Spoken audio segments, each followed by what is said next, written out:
So మీరు చూసే ఉంటారు శ్రీ చైతన్య కాలేజీలో పిల్లలు ఫుడ్ పాయిజన్తో ఇబ్బంది పడుతూ ఉంటే కవర్ చేసే ప్రయత్నంలో భాగంగా కాలేజీ టీం వెళ్ళింది. అడ్వకేట్ క్రాంతి అక్కడికి వెళ్ళే ప్రయత్నం చేస్తే కొంతమంది గూండాలు దాడి చేశారు, కాలేజీ టీవీ కెమెరా కూడా లాక్కున్నారు. సో ఎట్లా చూస్తున్నా ఈ ఎపిసోడ్ ఎట్లా చూస్తూ ఉన్నారు అంటే కాలేజీల దగ్గర ఈ గూండాలకు ఏం పని, ఈ తాగుబోతు బ్యాచ్కి ఏం పని? సో నిజంగా వాళ్ళు ఏమంటారు, మేము సిబ్బందిమే అంటా ఉన్నారు. సో సిబ్బంది ముసుగులో గూండాలు ఉన్నట్టు మాత్రమే అక్కడ కనిపిస్తూ ఉంది. సో అన్ని ప్రైవేట్ కాలేజీల కాడ ఇదే పరిస్థితి ఉన్నట్టు మీకు అనిపిస్తూ ఉందా? యాక్చువల్గా తెలంగాణ ఫైట్ ఇట్ సెల్ఫ్ ఈ కార్పొరేట్ కాలేజీల యాజమాన్యాలు కావచ్చు, వీళ్ళ మీద వీళ్ళ ఆగడాలు, వీళ్ళ దౌర్జన్యాలు, వీళ్ళ దుర్మార్గాలు, వీటిని అరికట్టి వాటిని గవర్నమెంట్ సంస్థలుగా చేయాలి, గవర్నమెంట్ సంస్థలు పెంచాలని అనే ఉద్దేశంతో ఈవెన్ యూనివర్సిటీలు కావచ్చు కింద నుంచి అప్పుడు సాహిత్యం కూడా వచ్చింది. పట్నం అంతా కార్పొరేట్ కాలేజీలు పెట్టినారు అనే సాహిత్యం కూడా వచ్చింది. చదువును సరుకుగా చేసి సంపద ఎంతో చేసుకున్నారంటే చదువును వాళ్ళకు విలువలు లేవు వాళ్ళకి. కానీ దాన్ని ఒక పైసలు సంపాదించే ఒక యంత్రం, ఒక బిజినెస్, ఒక దందా లెక్క చేసి వాళ్ళు కొన్ని వందల వేల కోట్ల రూపాయలు సంపాదించి ఇక్కడ ఉన్నటువంటి రాజకీయ వ్యవస్థను కూడా డామినేట్ చేసి వాళ్ళ చెప్పు చేతలలో ఉండేటట్టుగా ఆ సిచ్యువేషన్స్ తీసుకొచ్చుకొని పెట్టుకున్నారు. ఇలా కొత్తగా జరగలేదు దాడులు, చాలా దాడులు గత 10 సంవత్సరాలు కూడా జరిగినాయి, అంత ముందు కూడా అట్నే జరిగినాయి. జరిగి ఇక్కడ చిన్న చితికి ఇక్కడ తెలంగాణలో పెట్టిన వాటిని అన్నిటి కూడా మూతపడేసిండ్రు.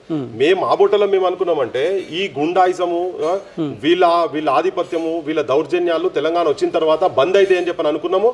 అప్పుడు ఉన్నటువంటి ఉద్యమాలు మేము చేస్తున్నామని చెప్పుకున్నటువంటి వాళ్ళు కూడా ఇవన్నీ బంద్ చేయాలన్నారు. ఈవెన్ కేసీఆర్ వాళ్ళు కూడా అన్నారు. కానీ దాని తర్వాత ఏం చేసిందంటే వచ్చిన తెలంగాణ వచ్చిన తర్వాత బంద్ అయితే అనుకుంటే వీళ్ళ భాగస్వాములు అయిపోయారు. వీళ్ళన్నా పైసలు తీసుకుని స్టార్ట్ చేసిండ్రు.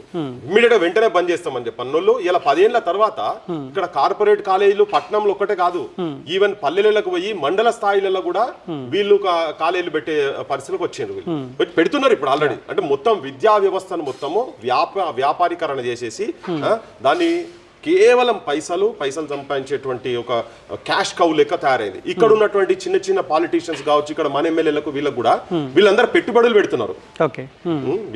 దందా తయారైపోయింది. ఇవన్నీ ఎక్కడికి వెళ్ళి వస్తున్నాయి ఫీజులు? పాపం కాయ కష్టం చేసి ఊర్లలో గవర్నమెంట్ స్కూళ్లను కాలేజీలను బొందబెట్టిండ్రు వీళ్ళు గత ప్రభుత్వం. వీళ్ళు వచ్చిన ఈ 10 నెలల్లో కూడా ప్రజాప్రభుత్వం అన్న తర్వాత మనకి ఎంత గట్స్ ఉండాలండి? ఒక మీడియా ఛానల్లో పోయి కవర్ చేస్తామంటే దాడి చేస్తారా? ఒక క్రాంతి ఎప్పటి నుంచో కొట్లాడుతున్న పిల్లలతో ఇటు తన మీద కూడా అంటే మనుషులు పోయి చూడొద్దా? దాడిని చేస్తారా? కొడతారా? అంటే ప్రభుత్వాలు మీరు విన్నది ఏంటంటే పోలీస్ స్టేషన్ లో పోయినాక కూడా మీరు మీకేం పని ఇక్కడ అని చెప్పండి. అంటే వీళ్ళు మొత్తం పోలీస్ స్టేషన్లను పోలీసులను మేనేజ్ చేస్తారు. పోలీసులకు పైసలు పోతాయి, లోకల్ ఎమ్మెల్యేలకు పైసలు పోతాయి. ఇప్పుడు శారదా గారి ఉమెన్స్ కమిషన్ పోయింది, చాలా క్వశ్చన్స్ అడిగినారు. పిల్లల్ని చూస్తే జైల్లో కన్నా ఘోరంగా ఉన్నాయి. అండమాన్ జైలు ఎట్లున్నాయో గట్లున్నాయి. కనీసం తనాబీలు ఉన్నాయా? వాళ్ళ పిల్లలకు బట్టలు పెట్టుకున్నందుకు బట్టలు ఆరేస్తారా? రూమ్లనే బట్టలు ఆరేస్తారా? ఇంత అన్యాయం, ఇంత దుర్మార్గం ఉంటుందా ఎక్కడన్నా? చదువు అసలు చదువుకునేటువంటి వాతావరణమే అసలు కంప్లీట్ గా లేకుండా పోయింది. ప్రతిదీ వాళ్ళు ఏం చూసినా గానీ కేవలం వ్యాపార దృక్కోణంతోనే చూస్తారు. పోలీసులు అక్కడ ఎవరైనా పోయి మన సొంటలో మాట్లాడేందుకు పోతే వాడు పోలీసు వాళ్ళు వస్తాడు, వాళ్ళ మీద యాక్షన్ ఉండదు, వాళ్ళు లోపల పోరు. కంప్లైంట్ అసలు ఇవి కాదు, ఆత్మహత్యలు కూడా బొచ్చడి జరుగుతున్నాయి. మేము చాలా ఆత్మహత్యలు పోతే అసెప్ట్ చేస్తారు, వీళ్ళు ఉంటారు. ఎందుకంటే వీళ్ళు జీతాలు పోతాయి వాళ్ళకు. ఇవి మెయిన్ స్ట్రీమ్ ఛానల్లో కూడా రావు. వీళ్ళు కాలేజీ చేపట్టుకు పోయినావు, నీకు వేరే ఛానల్ మెయిన్ స్ట్రీమ్ రాడు, ఏబిఎన్ రాడు, ఎన్టీవీ రాడు, టీవీ5 రాడు, టీవీ9 రాడు. ఎందుకంటే వాళ్ళకు పెద్ద యాడ్స్ వస్తాయి. నీకు ఒక్క పండుగ వాళ్ళకు మొత్తం కాలేజీలు స్టార్ట్ కాగానే మొత్తం రిజల్ట్స్ రాగానే ఎక్కడెక్కడో ఎవడో గవర్నమెంట్ స్కూల్లో చదివినోడికి ఫస్ట్ ర్యాంక్ వస్తే కూడా వీని బొమ్మ వేసుకొని చేసి పైసలు ఇచ్చి మేనేజ్ చేసే కాడి దాకా ఆ స్థాయి దాకా పోయారు. ఇలా గవర్నమెంట్లు కూడా ఈవెన్ ఈ గవర్నమెంట్ కూడా ఇప్పుడు నాకు అనిపిస్తుంది, ఇప్పుడు నాకు పెద్ద యాక్షన్ ఉంటుంది అనేది నేను అనుకుంటలేను. ఇప్పుడు సేమ్ ఇదే కమిషన్ కనుక అట్లా ఉండేది ఉంటే మరి మేము బొచ్చాడు మహిళలు ఇలా బాత్రూమ్ లేక వాళ్ళే గోడలు లెక్క అడ్డం నిలబడి పిల్లలు టాయిలెట్ చేసే సిచ్యువేషన్స్ ఉన్న కాడికి మరి పోతలేదు, కమిషన్ పోతలేదు. మేము మొన్న గట్టు మండలం పోయి దాదాపు 8-10 స్కూళ్ళు తిరిగేసి వచ్చినాం. అవన్నీ వచ్చినాయి కూడా కంప్లీట్ గా ఇట్లా వచ్చాయి, మీ దాంట్లో కూడా వచ్చినట్టు అవన్నీ. మరి అటువంటి వాడు పోతున్నారు. మా సొంతలో డౌట్ అయింది అంటే ఇప్పుడు పోతున్నారు, మీరు అన్ని అడుగుతున్నారు, మంచిదే. చూస్తే సంబరంగా ఛానల్ చూస్తే అరే మేడం బాగా క్వశ్చన్ చేసింది, మన ఇంట్లో పిల్లలు ఉంటే ఇట్లా ఉంటారు అట్లా అంటుంది కదా. మరి గవర్నమెంట్ స్కూల్లో కూడా ఎందుకు పోతలేరు మీరు? గవర్నమెంట్ ఎందుకు చెప్తలేరు? అక్కడ నిజంగా వీళ్ళు పవర్ ఉండి వీళ్ళు చేయదలుచుకుంటే ఇమీడియట్ గా కాలేజ్ బంద్ చేసి పడేసాలి. శ్రీ చైతన్య కాలేజ్ బంద్ చేయాలి, లేకపోతే గవర్నమెంట్ టేక్ ఓవర్ చేయాలి. స్పెషల్ ఆఫీసర్ వేసి గవర్నమెంట్ టేక్ ఓవర్ చేసి ఆ ఫెసిలిటీస్ అన్ని పెట్టి కనీసం గాలి ఉండదు ఆ రూమ్లలో. లక్షల రూపాయలు ఇవాళ ఏదో చూసిన ఏదో నోటీస్ 2 లక్షల రూపాయలు జిహెచ్ఎంసీ ఉండట మీరు పోయిన అందుకే ఫైన్ వేసిన ఒక పిల్ల స్టూడెంట్ ఫీజు కాదు అది మొత్తం కంప్లీట్ 3 లక్షలు వసూలు చేస్తా ఉన్నారు. అది మొత్తం ఒక 3 లక్షలు ఒక కింద నుంచి మీ దాకా మొత్తం సిస్టమ్ ను మొత్తం కొని పాడేసారు. అసలు నడిస్తే అట్లా నడవచ్చిన అసలు కంప్లీట్ ఏంటంటే ఈ మాఫియా అయితే ఎడ్యుకేషన్ మాఫియా అయితే తెలంగాణలో చలామణి అవుతున్నదో అసలు నేను ఏంటంటే గవర్నమెంట్ మొత్తం వెంటనే ఇప్పుడు నువ్వు ఏది మన ఇందిరా రాజ్యము ప్రభుత్వం అని చెప్తా ఉన్నారు కదా, ఆమె ఎట్లయితే బ్యాంకులు నేషనలైజ్ చేసిందో ఈ ఇన్సిడెంట్ అన్న మీరు సుమోటోగా తీసుకొని వెంటనే మొత్తం అన్నిట్లలో స్ప్రెడ్ కానీ ఆల్ చైతన్య నారాయణ అన్నిటిని గవర్నమెంట్ టేక్ ఓవర్ చేయని, ఆఫీసర్ పెట్టని, స్పెషల్ ఆఫీసర్ పెట్టని, కలెక్టర్ల కింద వచ్చేటట్టుగా వీళ్ళను ప్రాపర్ గా రన్ చేసేటట్టుగా గవర్నమెంట్ ప్రజాపాలన అంటున్నావు కదా, కార్పొరేట్ పాలన వద్దు, ఇప్పుడు కార్పొరేట్ పాలన నడుస్తుంది, ప్రజాపాలన కావాలంటే ఏం చేయాలి, ఈ సిస్టమ్ లోకి రావాలి. అందుకే మీరు మొత్తం ఎడ్యుకేషన్ ఇన్స్టిట్యూషన్స్ ఇంక్లూడింగ్ యూనివర్సిటీస్ కూడా నేషనలైజ్ చేయాల్సిన అవసరం ఉందబ్బా, లేకపోతే వీళ్ళు ఆగడాలకు ఆగాయి. సో నేనేమంటున్నా, ఇప్పుడు ఈ గవర్నమెంట్ లో ఉన్న వాళ్ళంతా గతంలో అధికార పార్టీ ఉన్న బీఆర్ఎస్ పార్టీ పైన చాలా సందర్భాల్లో మాట్లాడారు, కార్పొరేట్ మాఫియా కొనసాగుతుంది, కాలేజ్ మాఫియా కొనసాగుతుంది. ఈ 10 నెలల కాలంలో ఇప్పుడున్న గవర్నమెంట్ ఈ అధికార పార్టీ హోదాలో ఉన్న ఏ ఒక్కని కూడా కనిపించట్లేదా?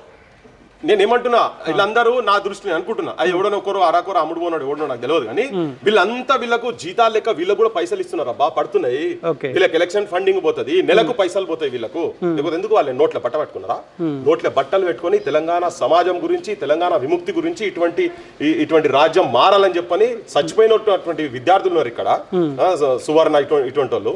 వీళ్ళకి ఏంటంటే వీళ్ళ నోట్ల కట్టలతోటి బంగారు గడ్డలతోని అధికారం అనే అహంతోని వీళ్ళ నోర్లు మూసుకొని కూర్చున్నారు. ఈ కార్పొరేట్ కాలేజ్ బిచ్చం వీళ్ళు పాలిటీషియన్స్ అలవాటు పడి, అందుకే వాళ్ళ ఊర్లలో ఉన్నటువంటి స్కూళ్ళు కూడా అట్నే బజార్లు అసలు పందుల దొడ్లు అయిపోయినాయి. వీళ్ళు ఇక్కడ అట్నే ఉన్నారు, ఈ విద్యార్థులు అట్లే ఉన్నారు. ఊర్లలో పోతే పందులు, కుక్కలు, పాములు, తేళ్లు, గొర్రెల కాడికి వెళ్ళి మేపుతున్నారు గ్రామీణ ప్రాంతాల్లో. ఇక్కడ కార్పొరేట్ కాడికి వచ్చే వరకు చైతన్యాలు వీళ్ళు పైసలు తీసుకొని అక్కడేమో పుణ్యానికి ఇక్కడ పైసలు తీసుకున్న తర్వాత ఇక్కడ సేమ్ అదే పరిస్థితి, అక్కడ సేమ్ అదే పరిస్థితి. గుట్లకి అసలు మానవ సంబంధాలే మొత్తం నాశనం చేసేటట్టుగా ఉన్నారు. వీళ్ళందరికీ పైసలు పోతున్నాయి. నేను చెప్తున్నా, జనం మీకు అందరికి తెలుసు కూడా ఇదంటే, వీళ్ళందరికీ ఆల్ పాలిటిషియన్స్ కు కార్పొరేట్ కాలేజీలకు వెళ్ళి కొన్ని లక్షల రూపాయలు, కోట్ల రూపాయలు వాళ్ళకు లంచాలుగా తీసుకుంటున్నారు, తింటున్నారు. కాబట్టి మెక్కుతున్నారు, పందికొక్కులు లెక్క, దున్నపోతులు లెక్క పలుస్తున్నారు ఒక్కొక్కడు. వీళ్ళకి ఏం పని, సాయంత్రం కాగానే తాగుడు, వాళ్ళకి అవి కావాలి. ఎంత ధైర్యం భయ్, ఎంత ధైర్యం? నువ్వు కాలేజీ కెమెరా పట్టుకొని పోతే, నీ దగ్గర ఏం లొసుగు లేకపోతే నువ్వు ఎందుకు పంపించావు లోపలికి? ఎందుకు చూడనియో, ఎందుకు మాట్లాడినావు విద్యార్థులతో? నిన్న మాట్లాడుతుంటే కూడా ఆ ప్రిన్సిపాల్ కూడా అడ్డం వచ్చి ఏమేమో చెప్తున్నారు. కమిషన్ పోతే కూడా కమిషన్ కూడా లాకేసుకుని ఎంత ధైర్యం? సీజ్ చేసి పడేసాలి ఇమీడియట్. ఇటువంటి సీజ్ చేసి ఇమీడియట్ గా విద్యార్థులకు కూడా నష్టం జరగకుండా వాళ్ళని వెంటనే ఏంటంటే నువ్వు గవర్నమెంట్ టేకప్ చేసి ఒక స్పెషల్ ఆఫీసర్ పెట్టి దీని మీద స్పెషల్ ఫోకస్ పెట్టాలి. అసలు విద్యా వ్యవస్థను మొత్తం కార్పొరేట్ ఎందుకు గత 10 సంవత్సరాలు మీరెందుకు 10 నెలలు అవుతున్నది, 10 నెలల తర్వాత కూడా సేమ్ అటువంటి సిచ్యువేషన్ ఎట్లా వస్తుంది? మనకి ఎంత ధైర్యం ఉంటే ఇప్పుడు అందరూ అసలు వాళ్ళందరూ బొక్కలు పడాలి. ఎవడెవడైతే కొట్టిండో, ఎవరైనా చదువుకున్నాడు వచ్చి ఎవరైనా కొడతాడా? చదువు చెప్పాడు వచ్చి సంజాయించాడు వచ్చి మాట్లాడతావు. దాడులు ఎట్లా చేస్తారా? దాడులు చేసినట్టే వాడు గుండాలు కూడా అంటే నువ్వు పెయిడ్ వర్కర్స్, నువ్వు మొత్తం మెయింటైన్ చేస్తున్నావు. ఇప్పుడు మీరు అంటా ఉన్నారు అన్ని పార్టీ వాళ్ళకు ముడుపులు ఖచ్చితంగా ఈ కార్పొరేట్ కాలేజీకి వెళ్ళి మూడతాయని మీరు అంటా ఉన్నారు కదా. సో ఏమైనా అవకాశం కనిపిస్తూ ఉందా? ఈమె ఇండివిజువల్గా స్వచ్ఛందంగా పనిచేసే అవకాశం ఈ ఉమెన్ కమిషన్ చైర్మన్కి ఉంటుందా? సో నేను ఆమె ఏమంటా ఉందంటే హార్డ్ డిస్కులు సీజ్ చేసినాం, సీసీ ఫుటేజ్ సీజ్ చేసినాం, ఖచ్చితంగా చర్యలు ఉంటాయి అంటా ఉన్నారు.